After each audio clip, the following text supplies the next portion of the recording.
Martin Luther King Jr. once said, "Change does not roll in on the wheels of inevitability, but comes through continuous struggle, and so we must straighten our backs and work for our freedom.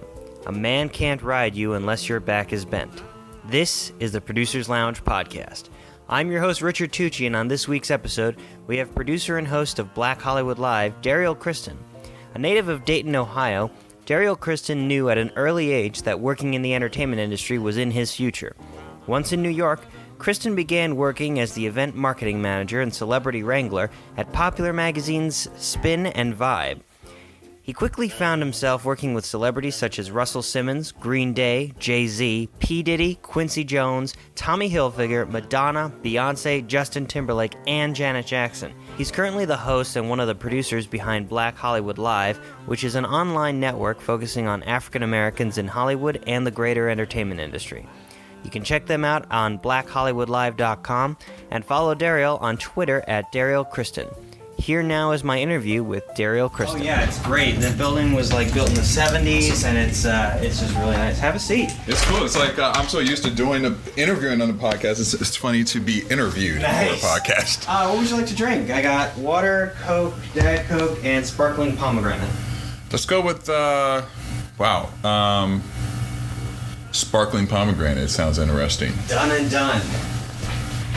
That's cool though. Who were you hitting up this morning? This morning we had Aisha Tyler from The Talk. Oh, I love her. And there's this new Disney artist. Her name is China Williams, and she's in a singing group with her sisters. They're 12. Nice. So yeah, we had them this morning, and then yesterday literally it was all day interviews at the luncheon. And then this week we have a couple people coming in the studio as well. So it's been good times though.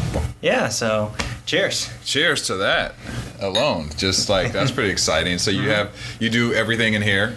Pretty much everything in here. Okay. One-man band. And then now you're on iTunes and YouTube. We're on iTunes and YouTube and Vimeo. Vimeo. Very nice. Yeah. Very cool, man. So we're spread across the board. So our heavy hits are, it just depends.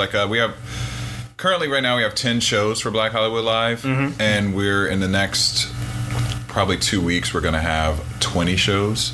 Wow. So maybe 24 actually. So we're adding 10 new shows to the roster that are in development right now. So it's that's also going on in the middle of all this too. So it's quite exciting times, I should say. Nice. Very cool. But we're on iTunes. In fact, we're going to do something this week for Black History Month with iTunes, showcase some of our shows. So. Nice. Yeah, so iTunes is a great place to be. Okay, cool. So, where are you from originally? Ohio. I'm a Midwest guy. Nice. Yeah, what about yourself? I'm from Connecticut, actually. Oh, okay. Yeah. So, came out here when I was around for 18 for film school, actually. Oh, cool. Yeah.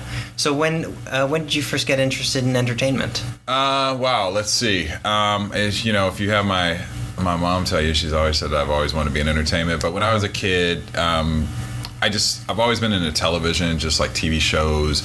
I used to write for our high school newspaper. I went to college at Ohio State. I hosted a radio show called Burning the Midnight Oil. Oh, wow. I wrote for our school paper, so I was interviewing the athletes, the president of the university. Okay. And I was, it was kind of weird because it's I always wanted to get into entertainment, but being in Ohio, I didn't really know how. It's most of the people who I went to high school with are they go on to be working in the business world or your more traditional things, Right. Very rare did I hear someone say, hey, I want to go to New York and work at a magazine or something. So I was in college and I started dating a girl at the time actually who was working at Vibe magazine in New York. Oh, wow. And so I was a marketing major and I was interning with IBM for my... And this was all in Ohio State? Ohio State. I was doing the radio show and all that, those type of things. I kind of gotten involved in theater too. I've always been kind of in the acting realm of things. In high school I did productions and that kind of thing. Nice. So I just didn't know what angle I wanted to go. So in college, I was, like I said, I was hosting a radio show. The girl I was dating started working at Vibe, and then her internship ended. And she's like, "Hey, you would be great there. You should try and get an internship there." And I was like, "How do you how do you do that? And she's like, well, I know the person who does human resources, you know, give me your resume and I'll put in your resume. So she put my resume in and they were like, you know, we don't, we're not looking right now, but we'll keep you in our pool. And ended up getting a call like that next summer.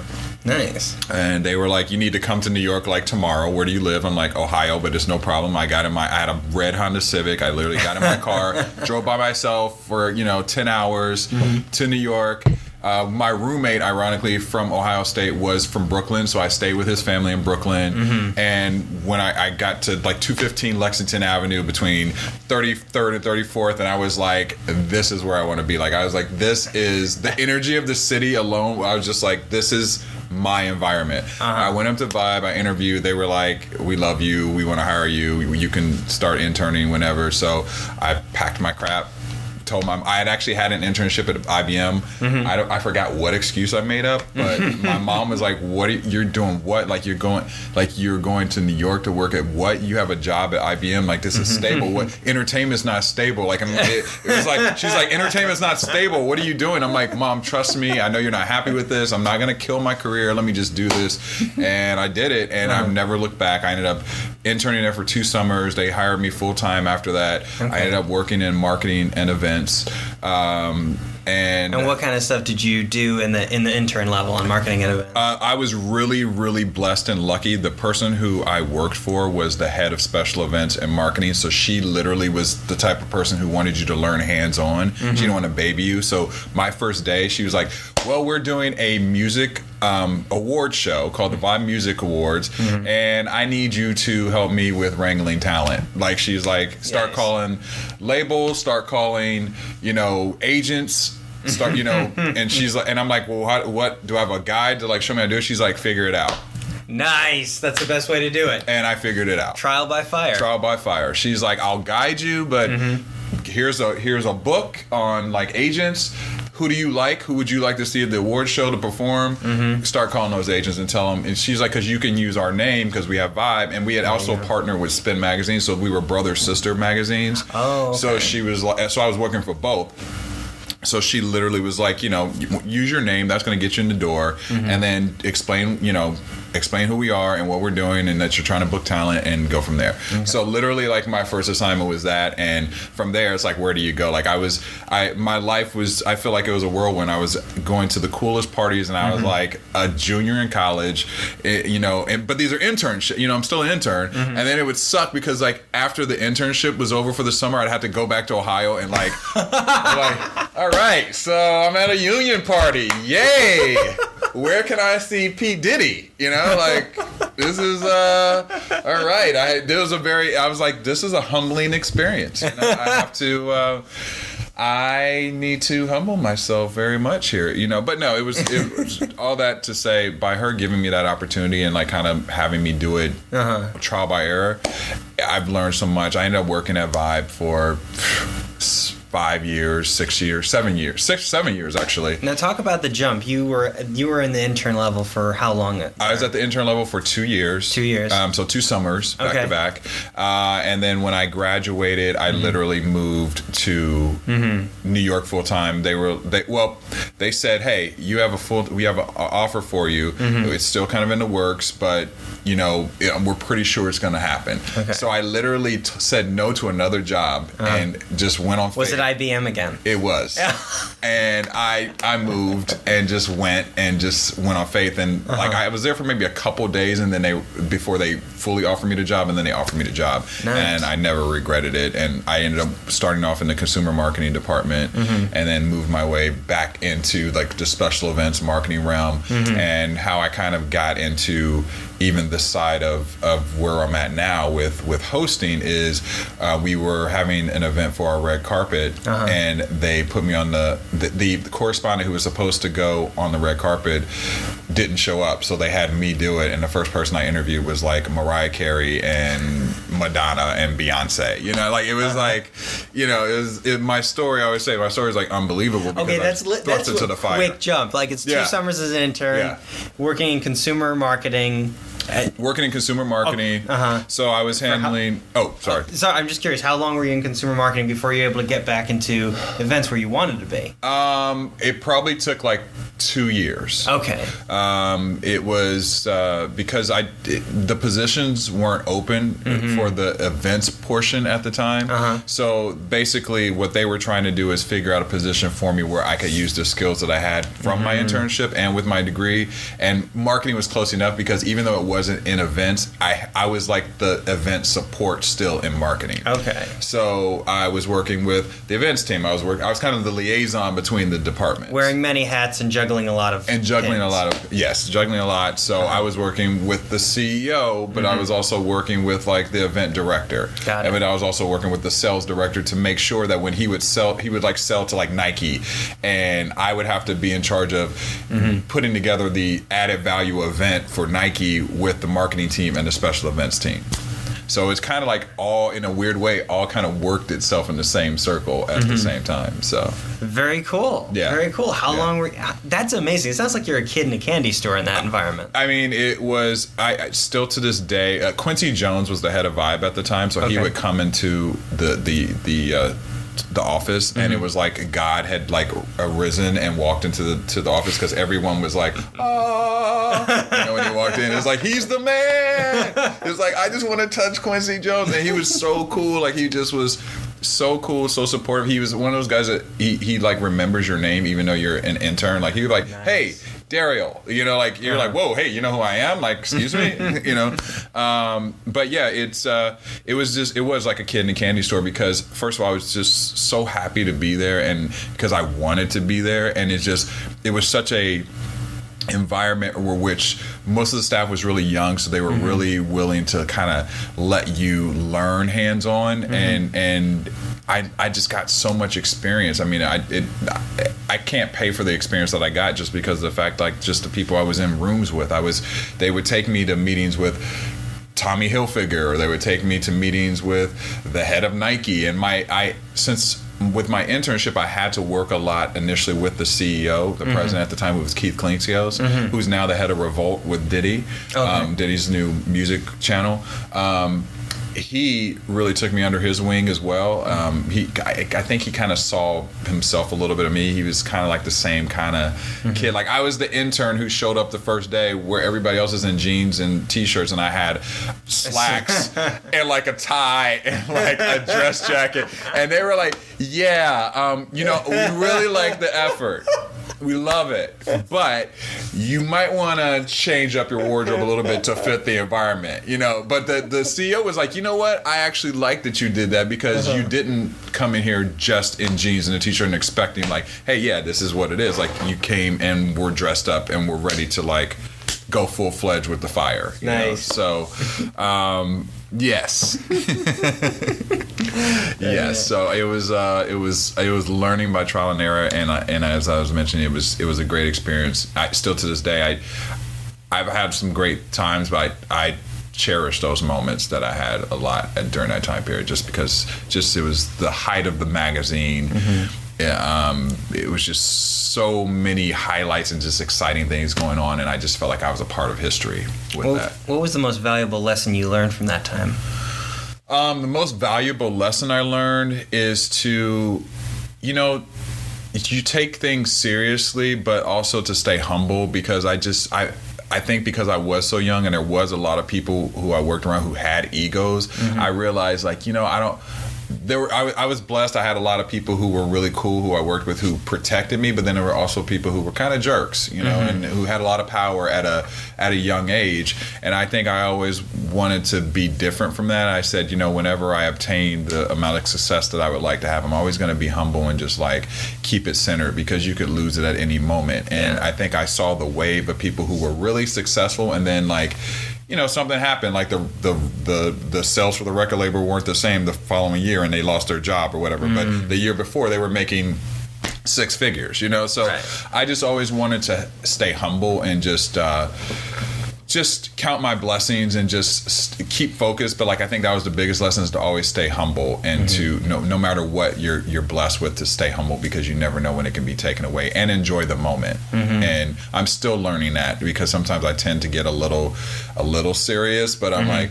let me just take a moment and enjoy the moment, because I've had unbelievable experiences. So how long were you at Vibe for then? I was at Vibe with the internship, 7 years. Okay. So, and it was Vibe Spin, so I worked on both. Gotcha. Yeah. Okay. What brought on leaving? What brought on leaving is, so my CEO, who was the CEO of Vibe, ended up leaving to start his own media company called Vanguard Media. And it was with that, he created new magazines. There was a magazine called, these magazines were focused more on the African American side of things. So it was a magazine called Heart and Soul, it was a magazine called Honey, and it was a magazine called Savoy. And they were all entertainment based. So when he left Vibe, he brought me with him to go to the new magazines. Nice. So it was a nice transition, and it was a very similar environment to me working at Vibe, because he did take several of the staff members who I work with, including my boss. So it was like one big continuous happy family. So that was my choice of leaving Vibe, because at the time it was interesting, because he left, he took like 5 of the staff members who I work closely with at Vibe, and then there was a bunch of new staff people at Vibe, and I'd kind of taken a liking to them as well. So it was one of those weird moments where I was like, do I stay? Do I go? And I decided to go. Mom or dad? Yeah, I'm like, mom or dad? Mom or dad? Which one? And I decided to go with dad. So, but I don't regret it, because it was great experiences working with Vanguard Media as well. And I was able to kind of add on to more of my opportunities with working in media, learning media, in that realm, on even a more higher level. Nice. So, yes. Very cool, man. Very cool. Now, were you still, as you moved over to Vanguard Media, were you still doing like interviewing and marketing? Did you want to take part in that world? Or? Yeah, I was still interviewing. They would have me go out, like if there was new artists that they had on the cover or a feature story in the magazine, they would have me go out and like interview them. So I was still like building building the experience. I wasn't sure still at that time like how I wanted to angle that, like because I had come from the business world. So I wasn't sure like, okay, is this something that I want to be more in front of the camera full time, or is this something that I just kind of do, with the magazine on kind of like a side gig type of thing. But it kind of all unfolded for the opportunity for me to move in front of the camera completely. So to answer that question, yes. So it was really that experience, I think, that shaped kind of my decision to move forward with going in front of the camera. Was there a specific moment where you had to make the decision, do left or right? No, I actually at that time they were really cool with me doing both. Okay. I think they were just kind of like, as long as you get your work done, what you do outside of like when we need you to do a red carpet or to cover something. Outside of that, if you want to do it on the side, that's your business, as long as you get done what we need to get done for your job. Okay. And for me, because of the fact that I wasn't sure what angle I wanted to do, I was able to balance both pretty well. So it seemed to be an easy kind of balance for me at the time. Gotcha. Did you now? Kind of that world of professional hosting is a very interesting world, because there are some people who come into it from stand-up comedy, and there are some people who come into it from acting, but you came into it from a world of kind of reporting and from the corporate world. So how did you build your reel and build your career as a professional host in that world? Did you have to do your own producing at that point as well as segments? Or? Yeah, well, it's interesting how it all kind of unfolded, but I moved to LA. When I went to Vanguard, when I left Vibe and moved to Vanguard, they had me come out to the LA office. Gotcha. And one of the reasons for around what year was this? Like this was around 2007. Gotcha. Ooh. Yeah. Okay. So they had me move. They had me move here for that position, and one of the things as well was that my boss knew that I wanted to kind of take my career in that direction. So he said, listen, you need to be in LA. You know, there's an opportunity for you to continue the marketing portion of your job in LA. Why don't you move there, test it out, see if you like it, and kind of go from there. And I'm like, great. The first couple years here, I actually didn't really do a lot of hosting initially because I was so focused with my job. So I just wasn't sure, you know, like I just was so focused with my career on the business side. And then you move to LA and it's like, I call it it's Hollyweird, you know, I love Hollyweird. So there was a point where I was like, oh, do I want to be an actor? You know, I was like, oh, this is easier. I've been in front of the camera. Maybe I want to do some acting. So I started doing some commercials. Okay. And hosting I kind of put on the back burner for a couple years. And I was kind of doing commercials, and then I was still working, with Vanguard Media. And then, I don't know, I just, like maybe 3 years ago, I said, you know what, I want to get back into hosting. I love talking to people. I love interviewing people. With my job, I was still doing a lot of that. So I said, you know what? I just want to go and do this full time. I just want to go for it.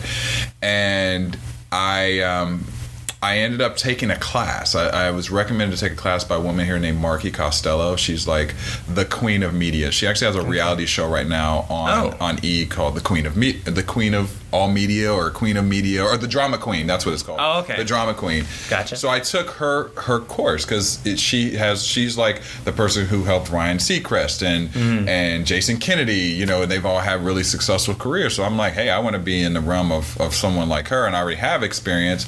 So I took her course, and I fell in love with it again, and just started putting, like, from there, I kind of, used the lessons she taught in the course, and I started putting together my reel a little bit more, and focusing in on, like, doing outside shots, going out to Santa Monica, and interviewing people on subjects, or going to local not as events. Part of an assignment, just to build a reel. And for me, because of my experience in working in entertainment, I actually had a lot of contacts, so I was always getting invited to different events. So I was just like, hey, let me just take my stuff and film and go there, So that's kind of how it started with building the reel. And then from that course, I met several people who there was this thing called AfterBuzz that everyone was talking about. Okay. I'm like, AfterBuzz, like, what? Why? There's so many hosts who are working at AfterBuzz. Like, what? How do you get involved with this? And they're like, well, have you ever heard of Maria Menounos? They said to me, and I'm like, yeah. I mean, she's like who I would like my career to be like,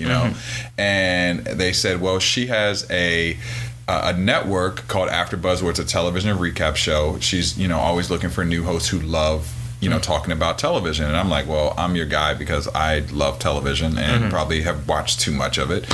And I need to get involved with this. I met with the producers there. It's a guy by the name of Phil Vitek, who is the executive producer, and also Kevin Undergaro, who's Maria's manager, boyfriend, and the founder of AfterBuzz. Met with them. I don't know, it's just like kind of like love at first sight, I say. It's like I met them, fell in love with those two guys. They were so great, and just they gave me the opportunity to come on board with AfterBuzz. I was just in awe of just everything that they had done. And from there, went to AfterBuzz. I started working on a couple shows. The Walking Dead was my podcast, and also Revolution, that's on NBC.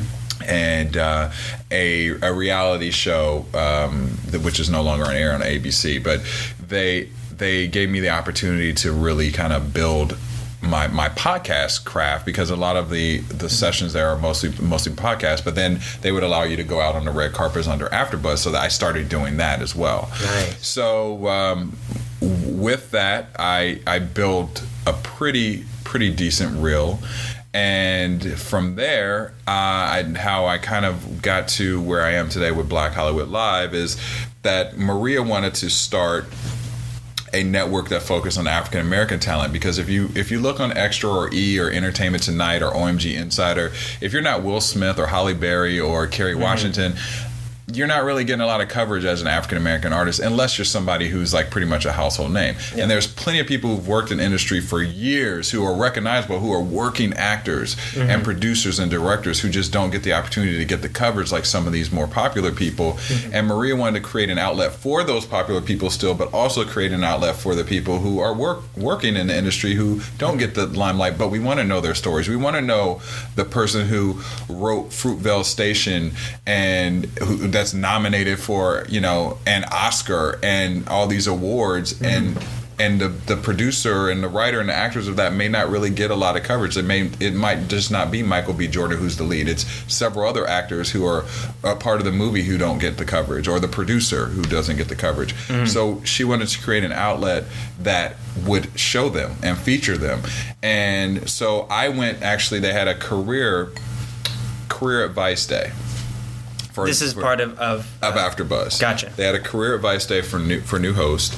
So I went to talk to Kevin, who was giving the seminar on the career advice, and I said, you know, listen, this is where I kind of want to be at. My dreams, I always joked and said, there's Kevin Frazier, who is on OMG Insider. He was formerly on Entertainment Tonight. He's like kind of the first major black guy correspondent in the entertainment news realm. And I said, you know what?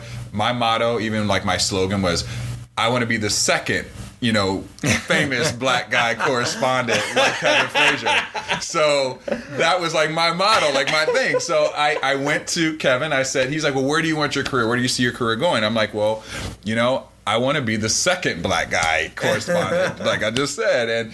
And he's like, I love that. He started to kind of have the same reaction you did. He chuckled about it. He's like, you know, you have what it takes. You know, you just have to, you know, it's just about building the craft. Because now we're in a world of like social media. It's not just about interviewing. It's building your social media page, how many likes you have, how many tweets you send out a day, you know, your Instagrams, you know. All There's a lot of basically empowerment for individuals there in the social media realm, but at the same time, it's a lot more work in terms of constantly being on point and managing your image. Whereas back in the day, you had a team of people to manage your image for you. For sure. Yeah. Yeah, and one thing that I learned is, Kevin even said, he's like, the days of the traditional host are gone. You know, the days of the Mary Harts where you're just statuesque and beautiful and you just read the teleprompter are over. Now host, because of social media, because of YouTube, there's YouTube stars now who are like taking, you know, acting and hosting gigs because they're getting millions of hits just by producing their own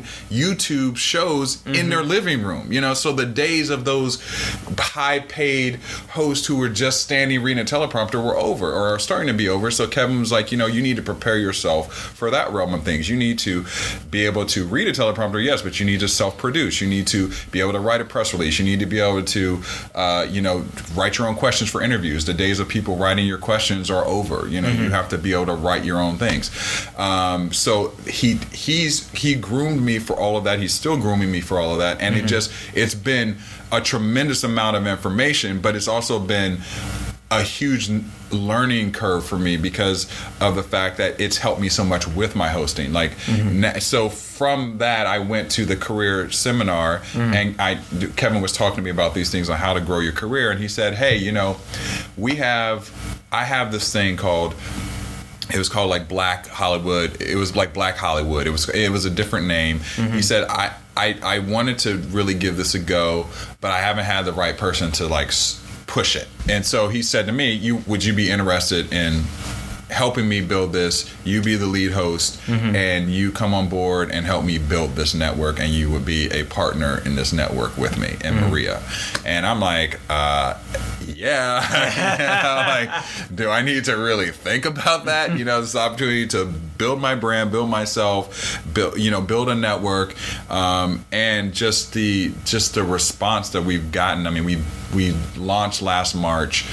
We started with 2 shows. By December of this last year, we were at 10 shows. Now, like I was mentioning at the beginning, we're going to go to like over 20 shows in the next couple months. We just partnered with Nick Cannon for a show that we're doing between his network and our network, and he has a new set of tablets that he's producing called Incredible Tablets, and like a rival to the iPad. Correct. Okay. And so he wants us to help him launch those tablets. And I mean, it's like a huge deal for us to, be in this realm of just the opportunities right now for Black Hollywood Live. So, I have just kind of taken it and run with it and just tried to get as much exposure for the brand as possible. That's fantastic. Yeah. So as you're taking on those responsibilities for Black Hollywood Live, then what does your average day look like?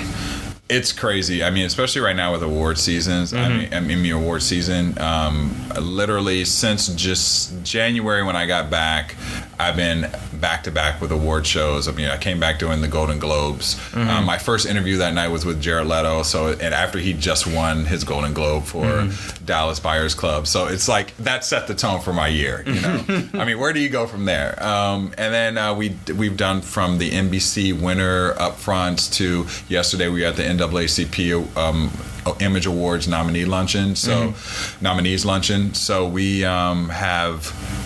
My day is pretty crazy right now because it's just literally if I'm not, going to an event right now or doing a press release or uploading footage or taping a show, because I also tape 3 shows for our network right now. So it's like a week or a day? A week. Oh, wow. A week. But it's the prep for it because one is called Portraits, which is an in-depth interview with celebrities.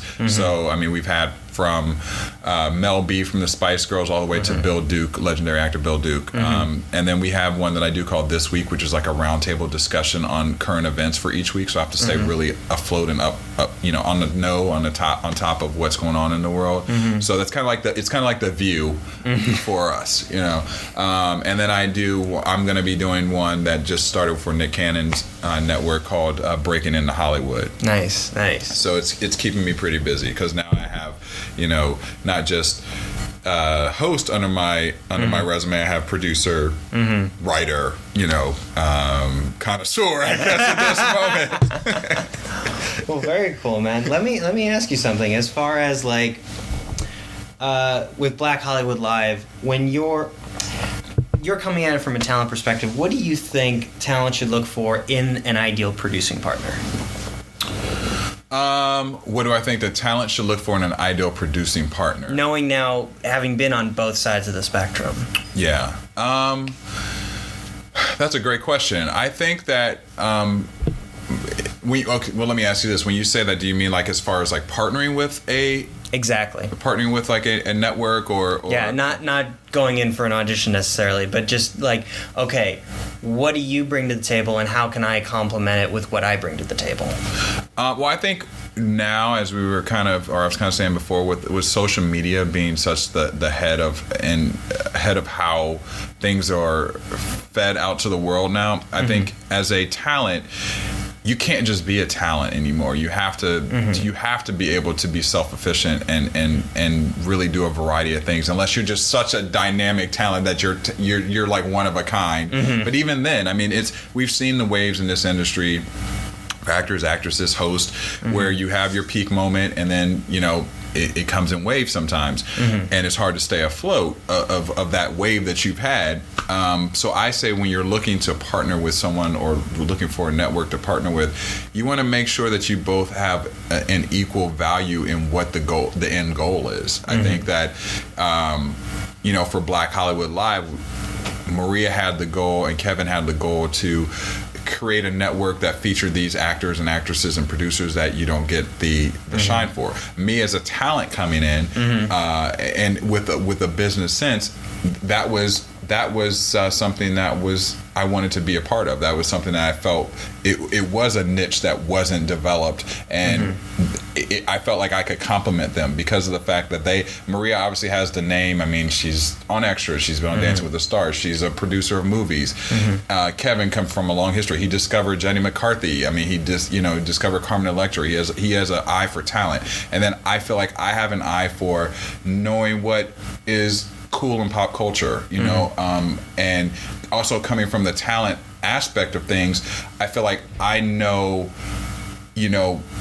both sides of things. Like I know what to look for in a talent, but I also know what someone else may be looking for in talent. So I think it was a blossoming relationship from the beginning because I felt like we all kind of brought something different to the table. So I feel like when you're partnering with a network or a production company, I think everybody just kind of has to bring a different angle to it. You want to have different perspectives on how to produce or write or select the talent. You want different. You don't want everyone to be the same. So I think that's key. So Black Hollywood Live is at the forefront right now, and it's doing extremely well. Yes. What else do you hope to do in the both near future and the long-term future with your career? This is the thing with Black Hollywood Live. We've had such a great response. I think because there was such a lack of this type of thing in the environment. What we pride ourselves with we say it's different from other networks is that we want to ask the smart questions. We want to know, Richard, you come into the studio, we want to know your life story. A lot of times people don't really get to get that one-on-one. I mean, the days of Barbara Walters doing one-on-one interviews are a little bit less. They're seldom now. They're not around as much. I mean, you have Oprah who does her one-on-ones, but it's just not as many. Maybe Ryan Seacrest periodically, but we really wanted to feature those African Americans in that light. So I feel like with this network, we're just beginning to see. I mean, we're just touching on the surface of how great this network is going to be. I mean, our goal is to eventually, it's online now, but eventually to have the opportunity to build it like a BET where it becomes its own machine on national television. Right now there's so many opportunities for online networks, just online period opportunities for people to produce shows. We felt like that was the right space to kind of let it build its legs there, and we have the philosophy of, crawl and then we walk, so we're in the crawling stage still. But I think for the long term, what I'd like to do is just really take the network and build it to something like what Byron Allen has done. Byron Allen he's one of my idols. I mean, he took, his show, which was a smaller show at the beginning, just interviewing celebrities, build it from a small little studio to a massive studio to now he has a comedy hour that comes on CBS at night. So where he, interviews and talks to different comics. So I think the realm of where we're at with our network is that it's really going to grow in such a fast-paced, great place. I mean, if I was telling this story to some of our hosts the other day, a year ago, last March, literally I was calling publicists to get their talent on the show. And people were like, Black Hollywood, who? Like, who are you? Like, Maria Menounos, we know. Like, how is she associated with this? Like, what's going on? To now, literally every day when I go in my inbox, it is publicists saying, we want our talent to come on your show. When I went to the NAACP Award yesterday, it was literally people saying to me, oh my God, we love Black Hollywood Live. We were looking for you on the carpet. Like, it feels good when you have the talent coming to you saying, we like what you're doing. Bill Duke told me yesterday, he was like, it was one of the smartest interviews I've ever had, I've ever been a part of. And it was like, oh my God, you're Bill Duke, I can't believe you're saying this, So saying all that to say, I plan on really taking Black Hollywood Live to another level and just I think there's such a niche for it, and I think there's so many opportunities for it. I want to take it where it's, we're doing right now. We're just basically themed shows, but I want to take it to scripted shows. I mean, we're about to add a concert experience to it. I mean, it's so many things that we can do with it. It's just, like I said, we're just touching the surface now that I want to really take the next couple years and really develop it. So that's going to be my primary focus, as well as bringing in the best talent, bringing in, producing the best shows that viewers will really love to watch and be entertained by. And what's different for us too is I think that our shows are so customized. Like we have, a show right now that is for to interview legendary athletes called Athletes. We have a show called Stand Up Sit Down, which is up and coming comedy stars. We have a show called Fashion 401, which is catering to the fashion industry and models and how to make it and the hot outfits that the actors and celebrities are wearing. We have one called Justice is Served, which has actually just been on Huffington Post, featured like 3 times because it's between 2 of our lawyers who have a weekly commentary on legal issues that are hitting the mainstream in the headlines. Like we featured Michael Jackson's lawyer when he was in the AEG trial, and he gave his 2 cents on what was going on behind the scenes, and that was featured on Huffington Post. So I feel like we are just such at the beginning. Like I just want to focus on building it and taking the network to the next level. Which is a very smart strategy, because you're seeing now a lot of podcasting networks, whether it's Nerdist or Maximum Fun or what have you, and a lot of them I've seen, they kind of have somewhat of a scattershot approach, but you're actually intentionally hitting all of the major verticals. Yes. So, which is a very smart approach. Can we talk a little about, you mentioned you're in the crawling stage right now. What kind of studio are you guys shooting out of and recording out of? We actually shoot out of a house. Okay. Which is not uncommon. It's funny. I didn't know that until I started working with Maria and Kevin. Like when I first even met them at the studio, I'm like, wait, am I at the right address? It's like in the middle of a residential neighborhood. Did I write down the wrong address here? And then I walk in and it's like this unbelievable amount of equipment in its studio, and it's kind of the same reaction we get from celebrities when they come into the studio, because they're like, oh cool, Maria's network, we're gonna come in, and then a lot of times we don't tell people that it's at a house. Right. We like to see their reactions. And it's been so many times that I open up the door and it's like, we had one with an actor from a BT show called Husbands of Hollywood, Boris Kojo. He came to our studio and he literally, I opened the door, and before he even asked me a question, I could just tell from his reaction. I was like, you think you're at the wrong place, don't you? He's like, yeah, I pulled up to this house and he was like, I was wondering if I was gonna, if I was at the right place. And then he walked in and he was like, oh my, like this studio is amazing. I mean, we have 4 different studios in there. 4 different rooms set up for studios. And there's so much just money and equipment that they put into making this place super dynamic. And literally every response that we get from our talent that comes into the studios are like, they're in awe. They're like, I would have never guessed that this was inside here, and they're just in awe of just the way we've set it up. Wow. Yeah. That's amazing. Yeah. How did you deal with publicists when they weren't as familiar with your brand? It's interesting. I think because of the fact that I came from the business side of things, and I'm one of those people like I won't take no for an answer, but I'm not. I call it like passive aggressive sometimes, because you have to fill the environment out to know when you need to be aggressive and when you need to kind of back. So when I was dealing with the publicists at the beginning who were like, I don't know who's Black Hollywood Live, like I don't know, it's like, okay, that's fine.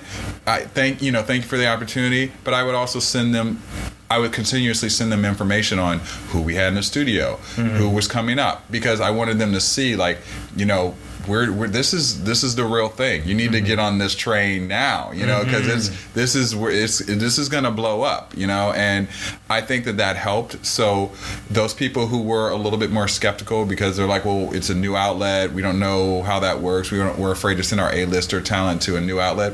I think that they by doing the things that I was doing, as far as, and all the hosts there, by sending out press releases, we're always in the media. Maria's been great with, like, talking about us, just featuring us, and slowly showing that she is the head, of this group. I think it just, her credibility in this industry is obviously spectacular. She's the best in this industry. So that also helps with our credibility. So I think that people take notice to those things. And, Kevin has this philosophy that he told me, I'm paraphrasing it a little bit, but he said, first they look at you and they don't know who you are. Secondly, they laugh at you. Third, they start to take notice to you and they're like, wait, who is this person? Why do they keep popping up? And fourth, then they jump on your train. Then they're caught. They love who you are. So I kind of always remember that point. Like, stay consistent with it. I think when you put out a good product, and I think that we put out an excellent product, I think that even if you don't want to be a part of it, eventually you're going to want to be a part of it, because of the fact that it's such a great product. I mean, some of the biggest compliments we get from talent that come into the studio is they say, we've had several publicists say to us, wow, I didn't even know that about my talent, and I've been working with them for years, and you asked them questions that I didn't even know. And to me, that is a huge compliment. Like, I don't even know what to say about that, because it's like, that shows the hard workers coming in there, and that just builds the word of mouth. Like, I think that's why the transition of people not calling me back at the beginning to now when I go, my phone is always ringing with publicists. Or I went to the event yesterday for the NAACPs, and people were saying to us, hey, we know about Black Hollywood Live, we want our talent on there.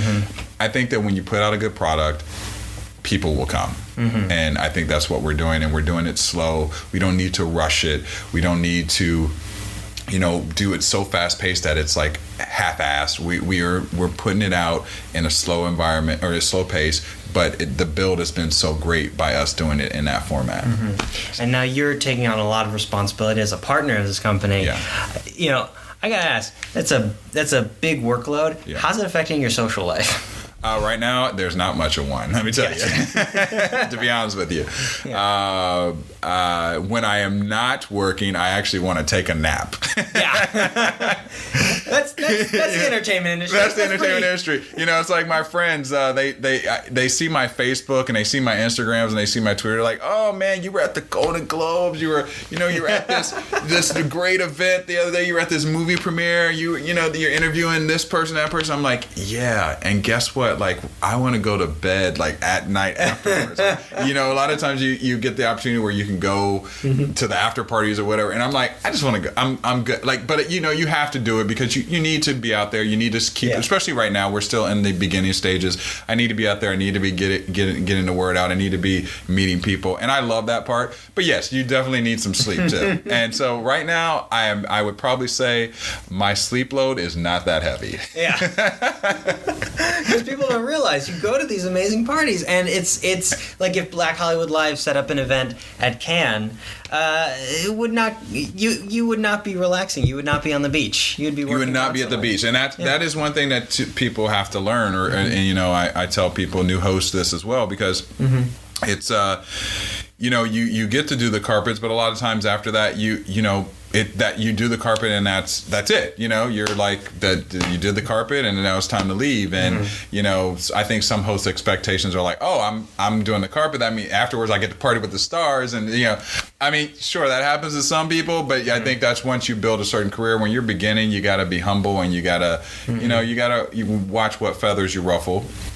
And it's definitely you have to be smart about those type of things and how you interact with the celebrities, because you also you want to come across as their peer, not as necessarily always as a fan per se, because then it's like, oh, all right, you're a fan or you're a host, or like, where's that fine line?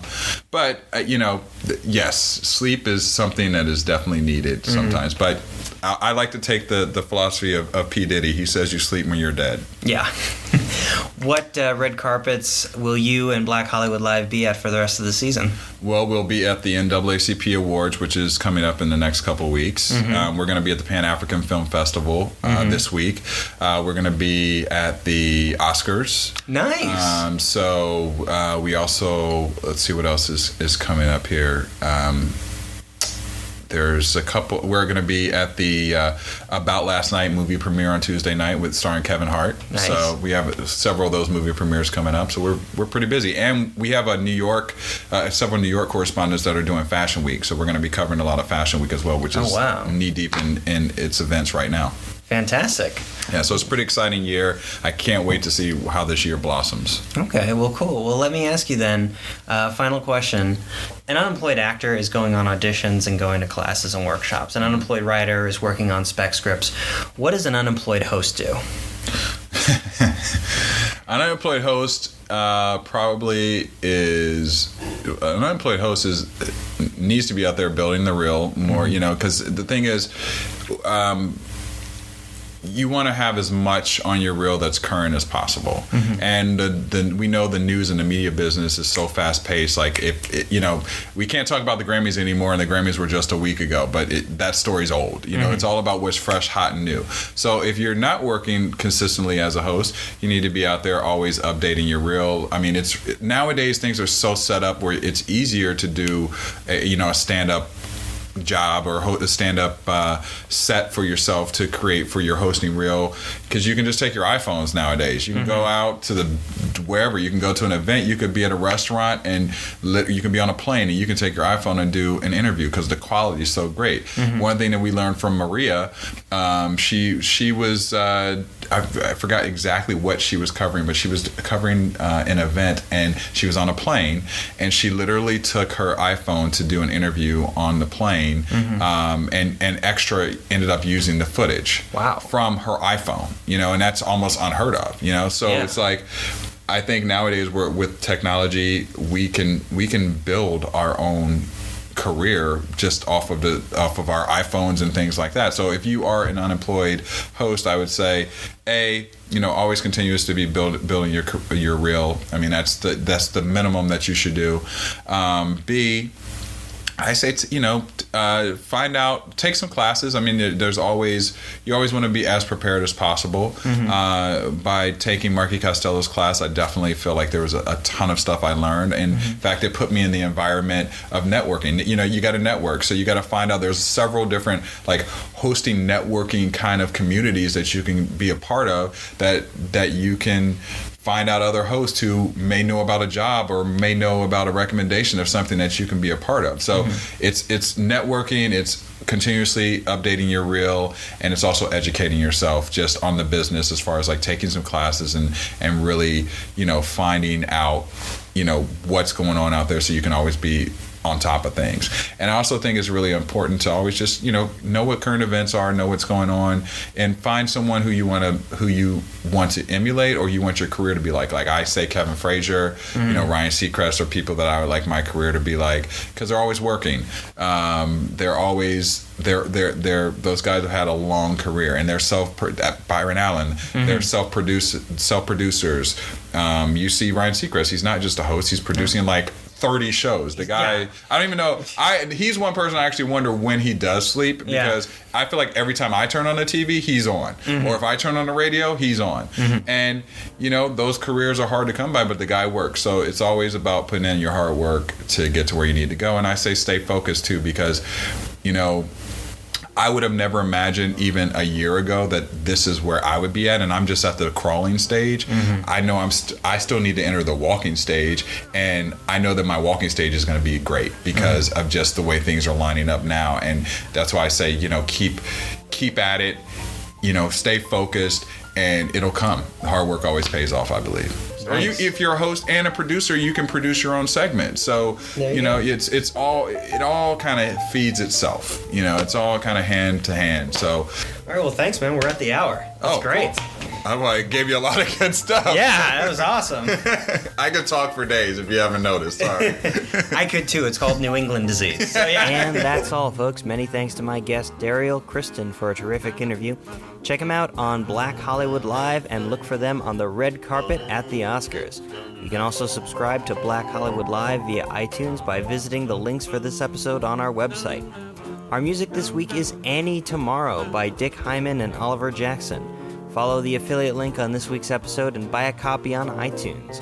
We're starting to grow our Producers Lounge community, so if you'd like to submit either jazz music or banner photos for an episode, post a link on our Facebook page.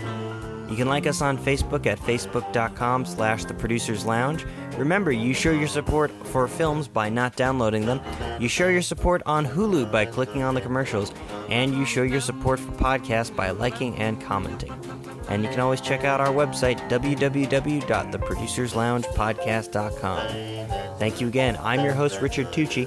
Join us next week for more cocktails and questions, and until then, keep producing dreams.